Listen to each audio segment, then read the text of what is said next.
Now, the deep state and the central bankers, they've had plans for a very long time, and they were pushing towards a cashless society, and they wanted to make sure that no one had the ability to take the funds out of the bank. Remember, what they were planning to do was bring this entire system down.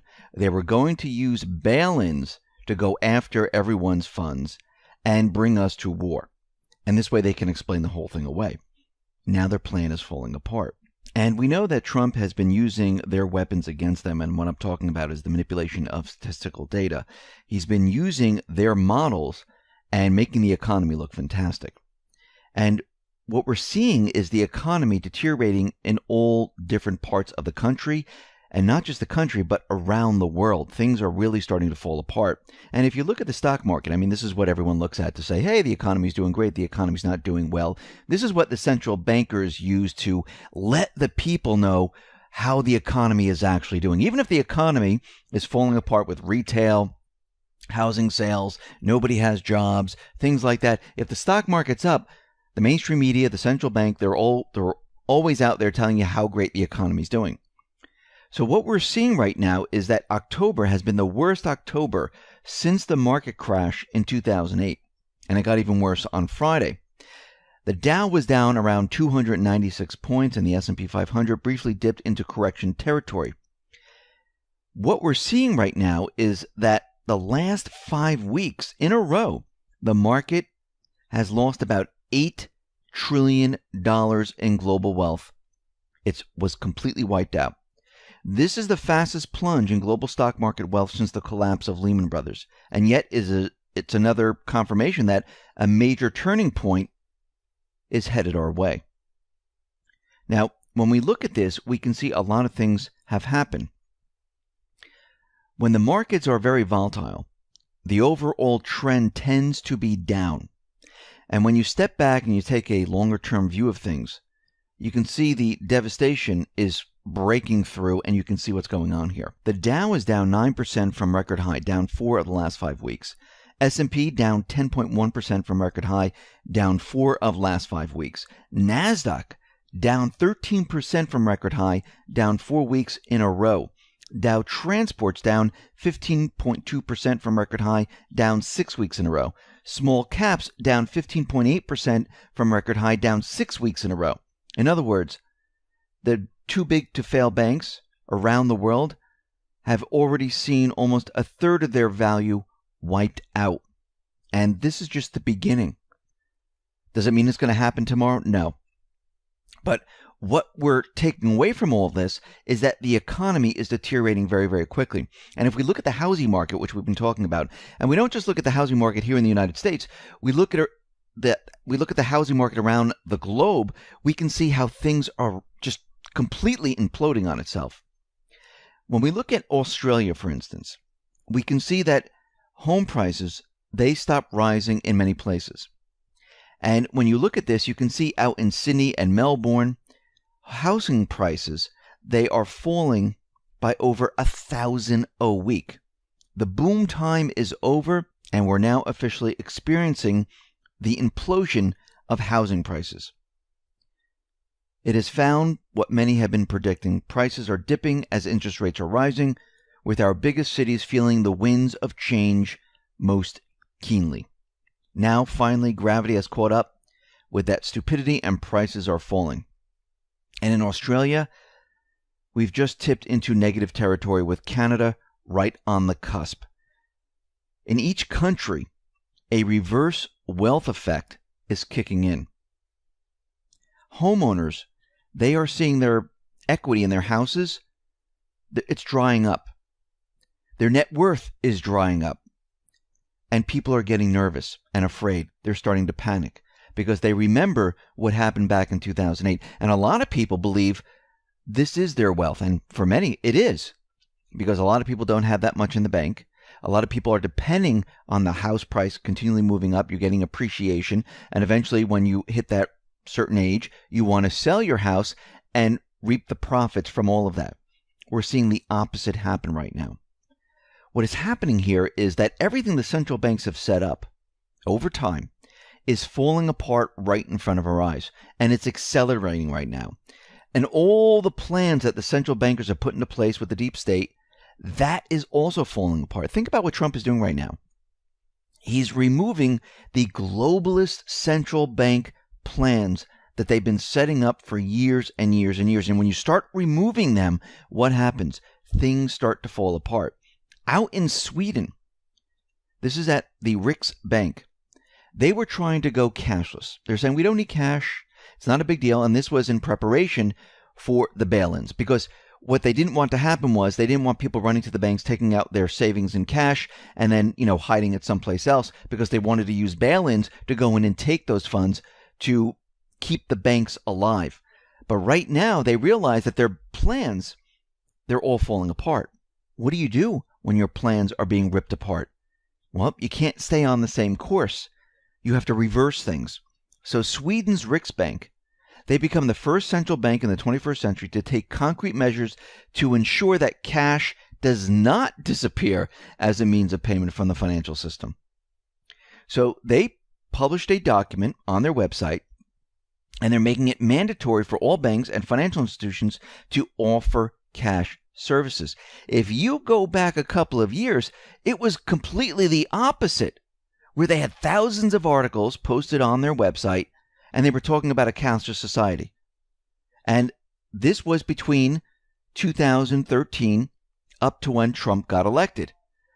Afterwards, everything started to change because they realized what was happening, and now they can't push that plan forward.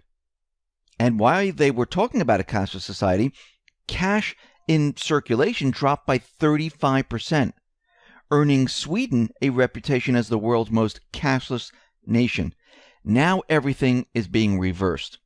The central banks, they are panicking right now.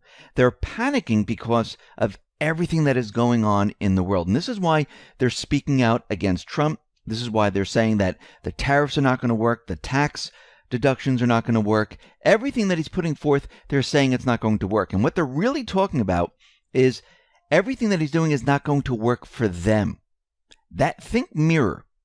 Everything that is happening right now is to get rid of the central banks. Everything that is happening right now is to get rid of their trade deals. Everything that is happening right now is to get rid of the plan to go cashless. Everything that they planned is falling apart. And this is why they're continually pointing these things out, because what they're really doing is they're talking about themselves. They don't like what is happening.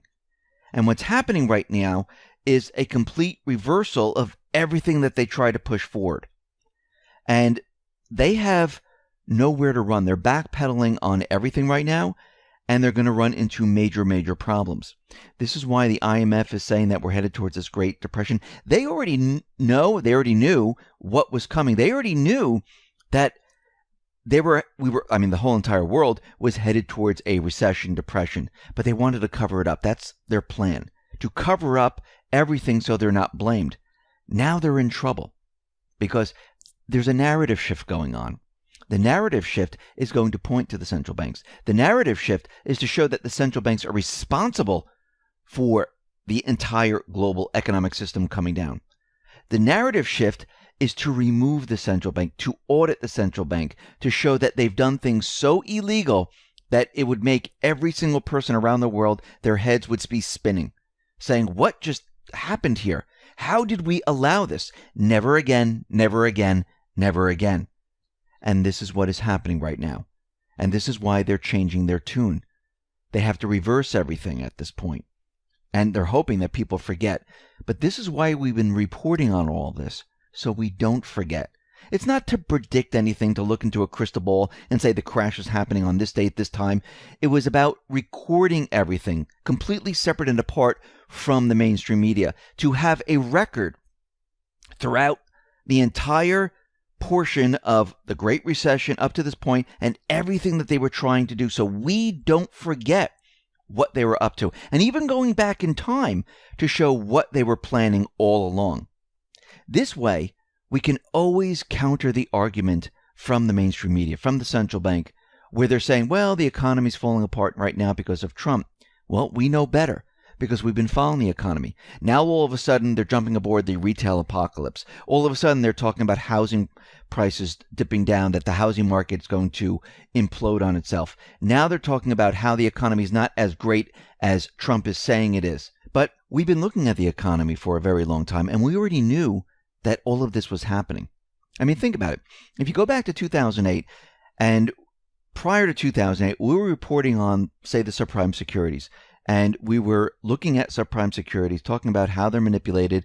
There's no way they're AAA. Everyone in these subprime securities all wrapped up. These are people that really couldn't afford the homes. They're defaulting. A lot of speculators in there. And when we are looking at this, we can say that there's no way that the system can go on much further. And if we looked at corporations back then, we could say, look at these corporations, AIG, Lehman, and the rest. They're falling about. Look at the banks. They're falling apart. Now, of course, people would have called us crazy. They would have said, what are you, crazy? Look at the economy. It's fantastic. Actually, if you really look at those individuals that were looking into subprime security, they did call them crazy. Actually, Peter Schiff was out there, and they called him crazy. Who's really the crazy people? The people who are believing the propaganda. So back then, if we were reporting on all this, and there was a lot of people that were, and looking into it, in the beginning, you'd be crazy. But when it all fell apart, you'd be like, wow, they were right. Here we are looking at all of this, showing that it was falling apart, countering what the mainstream media was doing. Back then, if we would be countering the mainstream media because they had a completely different story. And today, we're showing the same exact thing. The mainstream media, the central bank, they just put the news out there to shape their narrative. It's not about telling the people the truth. It's not about telling the people this is what's really happening.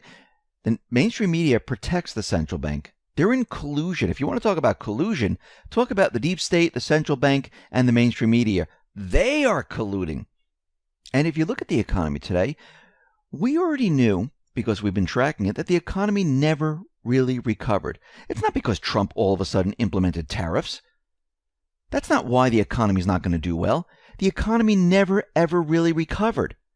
They created an illusion to make you think it did. Yes, it's very easy to do.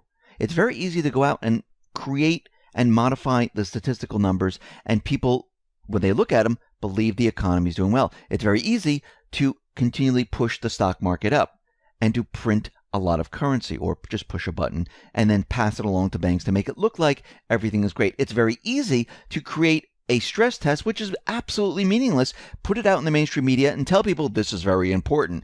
The banks passed the stress test, so that means they are strong. No, it doesn't. Just like S&P and the rest of the rating agencies said the subprime securities were AAA rated. Were they? No. So what we're seeing is that we're headed towards this transition. The central banks now are backpedaling. They're panicking. They don't know what to do. They don't have their event to cover up their crimes. And if they don't have these events, what do? You have to try to reverse everything so you're not blamed for what is about to happen. But it's too late for that. Because once we hit into this global economic disaster, all fingers will be pointed at them. There'll be audits. There'll be investigations. There'll be everything. And they are finished. Goodbye, central bank.